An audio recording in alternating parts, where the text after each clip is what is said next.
Hi, my name is Alex with livinginthenews.com, and we are here in the Payette Community Senior Center, and I get the privilege to announce the Grand Marshal of the 4th of July Parade, sponsored by the Payette Community Senior Center, and Joseph. Joseph?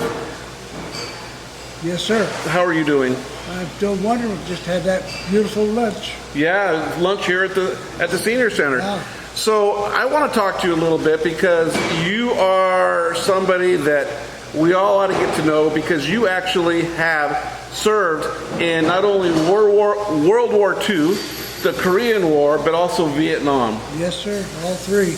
Wow. So you are perfect for the Grand Marshal of the 4th of July Parade. Thank you so much.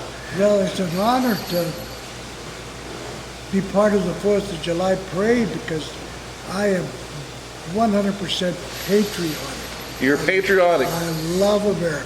What do you think got you to, were you patriotic before the military, or did the military make you patriotic?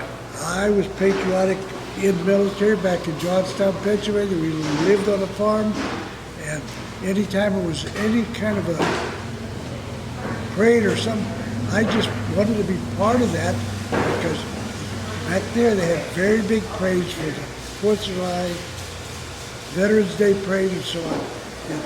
It was pretty much bred into it. And here you are, the Grand Marshal. Yes. That's amazing. What did you feel like when they told you that you were going to be the Grand Marshal? How did you feel? Overwhelmed. That's the right word. Why do you say that? Because it's a great honor to be the Grand Marshal of the parade. Yeah, the 4th of July Parade. So I'm going to ask you a few questions. What is probably in your service? Once again, you served not only in World War II, you served in Korea, and you also served in the Vietnam War. What is some of the memories that you have? Can you name one or two memories that really have captured you? The biggest memory is when we went into Japan and occupied Japan. I got stationed at Yokota Air Base, and as you know, we dropped some bad bombs. Yes. And I wanted to see the devastation. So after about a year, I went down to Hiroshima on a train. As a visitor? Yes, by myself on a train. Took a weekend off and a day or two of furlough time, and went to see the devastation. And what did you see? How did that make you feel? Cry. You cried. Cried. Yeah. And since then people say, well, what do you think about the second bomb? I think we should have never dropped the bomb on Nagasaki. The war was over. Japan, when we went in there occupied, they didn't have anything. The people were starving. And they didn't have nothing. Right. And I don't think that we should have dropped the second bomb, but that wasn't my decision. Right. So that was kind of a devastating thought and an experience you had. What is one of maybe a joyful experience that you remember that just really made your heart happy? One of the things that I really loved to see and enjoyed it and went to some movies there, the Ernie Pyle Theater right on the Ginza, which is the main street in Tokyo, the Ginza. And Ernie Pyle was a newsman, like you. And, well, that's a compliment. Thank you. no, he was a well-known newsman during the Pacific War. Uh-huh. And it was just so honorable to go and see Ernie's picture up there and a story about what he did. Right. And that touched my heart, because he didn't carry a gun. He carried a camera. Right. Took pictures of the war. Yeah. Now, being in 3 wars, not very many people could say they've done that. Not anymore. We're dying off pretty fast. Right. And one of the pleasures that you had is you got to go to Washington, D.C. not too long ago. On an honor flight.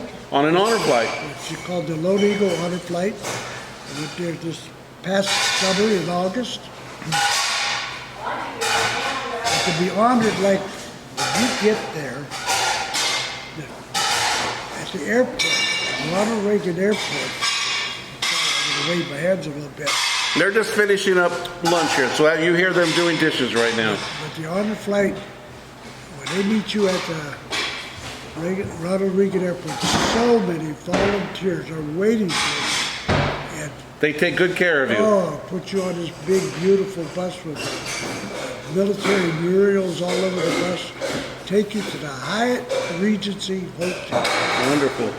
Have a big banquet waiting for you when you get there. Wonderful. So now here you are. You live here in Payette. No, sir, I live in Fruitland. You live in Fruitland. Just Okay. 2 miles from here.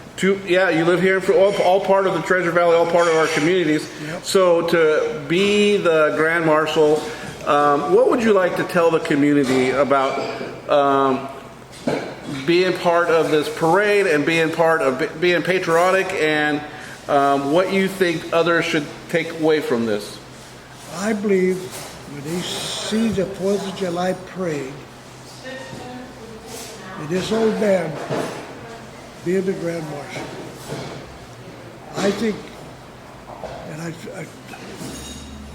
want to see people just waving and even screaming, when the parade goes by.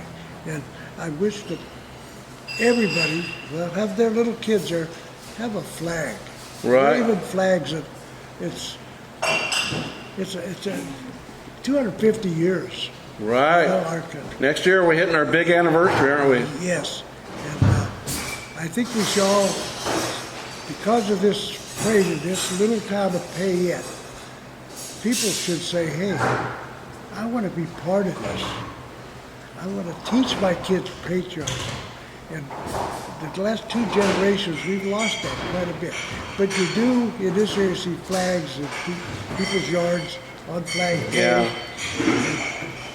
Including myself, I have a 20-foot flag up there waving. And I've got comments from the neighbors about it, It gets a little wrinkled, I put a new one on. Right. So we appreciate the fact that you are, and I have a list of so many things that have happened to you and awards you've received, but I think that the most important thing, my takeaway is that your hope is that because of this parade, people feel patriotism, that people wave their flags and feel the spirit of America. And when the flag goes by, honor that flag. Honor the flag. Honor that flag. You see some people do it, some people just don't even stop talking. Yeah. Honor that flag, and if you're prior military, there's nothing wrong with going. Salute the flag as it goes. And the policemen, I hope somebody reminds them. Yeah. Because I think they'll have some policemen, on the streets. Yeah, I'm sure they'll salute. They'll be in uniform. They salute the flag. Yeah. Salute the flag. Set an example. Absolutely. And teach your children. Oh, yes. Yes. Well, thank you very much for giving me just a few minutes. I know that we have a little bit of noise in the background because they're getting ready to clean up. But I think that getting to meet you, and I hope people take a moment to shake your hand and thank you for your service. I'd like to shake your hand and thank you for your service. Thank you so much. Now, I was in the Air Force, but you were in the Corps, Army Corps. When, back then, there was no Air Force. There was Army, Air Corps. We wore the same uniforms as the Army did. You were Army Air Corps, and then you moved on into the Air Force. It's for 1947. 1947. Wow. Thank you so much for your service. Stayed in for 21 years. Wow. You retired. Yes, sir. Yes, you did. Okay. It's nice to see you people keep paying your taxes so the retired check keeps coming in. There you go. Thank you so much. That's wonderful. All right. We appreciate you, and we appreciate all of you for watching livinginthenews.com. Thank you. Thank you. Thank you.